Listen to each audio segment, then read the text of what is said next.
All right, here we go, getting you ready for another great weekend. It's that time of year where we really start to focus in on the 2-year-olds who are about to be newly minted 3-year-olds. And so these points count on the road to the Kentucky Oaks and the Kentucky Derby. And it's really all about trying to find young horses who are adaptable to the stretch out, getting more ground, and all of the trouble you have to deal with. Remember, whatever you see now in December is not even remotely close to what you're going to see in April and May. But it is fun to start kind of looking at them right now. So we'll do that. Two really cool stakes races for 2-year-olds coming up in the fairgrounds this weekend. First one on the list, always ladies first, right? It is the Untapable. They're going to go a mile 70 here. It's race number 10 on the card for Saturday at the fairgrounds. Looking at your field here, a field of 8 runners. Once again, mile 70 is your distance. Love your neighbor, stretching out to the inside is interesting. Have faith, stretching out with Paco Lopez will be somewhere in the mix causing trouble. Hit Parade is a runner that's already gone a route of ground, most likely with Luis Saez for Brad Cox. That's going to be your post-time favorite. Hurricane Kate has some speed. Funny Bunny has no speed. Miss Call is your second choice on the morning line and most likely second choice in the wagering. Pashmina, very impressive breaking the maiden at the fairgrounds, going a mile and a 16th. She definitely warrants some attention. Not sure if she's good enough for this. Actus to the outside with speed, and I think some class will also take some play in this particular race. So what I see here are some talented 2-year-old fillies, and because you've got about 4 of them that are viable, like absolutely going to get some play, like Hit Parade will get some play. Pashmina definitely gets play because of what she did over the surface there at the fairgrounds. Actus will get play because of the speed, Tom Amos and Jose Ortiz. Miss Call will get will get play because of the way she's run, going a route of ground and her connections. And that's where I'm going to go. The 6, Miss Call. This time of year, actually any time of year, but this time of year really, Kenny McPeak's 2-year-olds really start to make some things happen. He's always really good with young horses.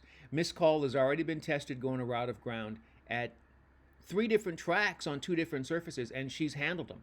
I think that she's going to be just fine here in this situation, and I think the long stretch at the fairgrounds not going to hurt her at all. And I think we'll get value because, as I mentioned, the other horses will probably take more play. I think we'll float up. I think Miss Call will be 7-2, maybe even 9-2. And you know, 9-2, that's my jam. All right, from the ladies, we go to the boys.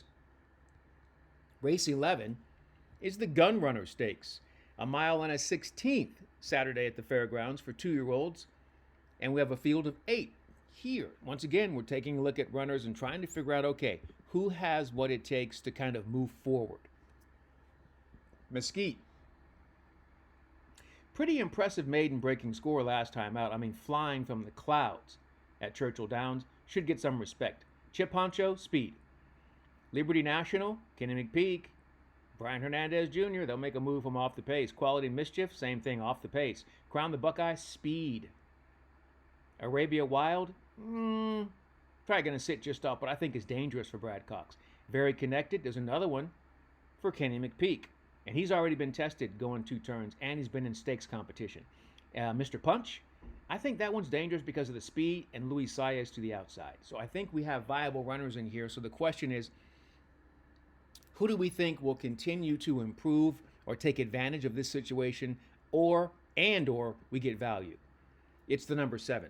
It's the other McPeak in here. Very Connected. Has already had 2 runs in stakes races, and they weren't embarrassing. They were okay. Broke the maiden going a mile and a 16th over the sloppy track at Churchill. That's important for later, because if this horse continues to develop, you'll know going into the Derby, if this horse is part of the field, you say, okay, well, I already know he can handle the dirt at Churchill and the slop at Churchill. That's huge moving forward. Very Connected, I think we'll get a little bit of play. I don't think we'll get 9-2. I think we'll end up being 7-2. And I'm totally fine with that at this stage. So we go with runners that we believe are going to represent value. And once again, we're always projecting, right? Trying to figure out what horse is going to improve, what horse will move forward, and what horses will not. So that's how we play those 2 stakes coming up on Saturday. Got to pad the bankroll. Got to go to the craziest place on earth, Turfway Park. Love that track. I'm a little heartbroken. I ran second in a pick 4 that was major. Pick four paid on the dollar, which is how I play. It paid $15,000, and I was second by that. So, but that just means that my handicapping is close. I just need one of them to come through. So we're going to work on a play of the day. Yeah, let's do a play of the day.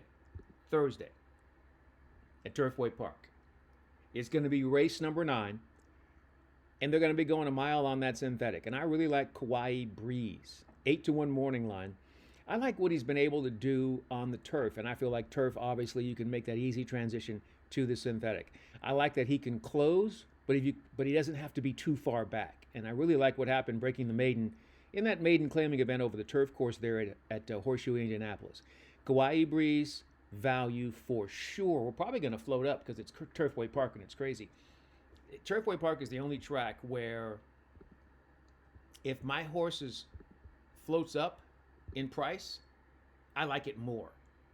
Like there are some tracks, or most tracks, it's a general rule, when your horse floats up, that means that the public doesn't like your horse, and maybe someone has some inside information about what's wrong with your horse or why they don't like your horse. At Turfway Park, that's the one track, with the exception of Breeders' Cup, where I do not care if my horse floats up. I don't worry about it at all, because it's just bonkers out there. Let's get our play of the day home, and then we'll get into the action coming up on Saturday. All right, that's how we do it here on Horse Race Bets. In the meantime, in between time, until next time, I'm Ken Rudulph. Hey, do me a favor, good luck, and enjoy whatever you're into.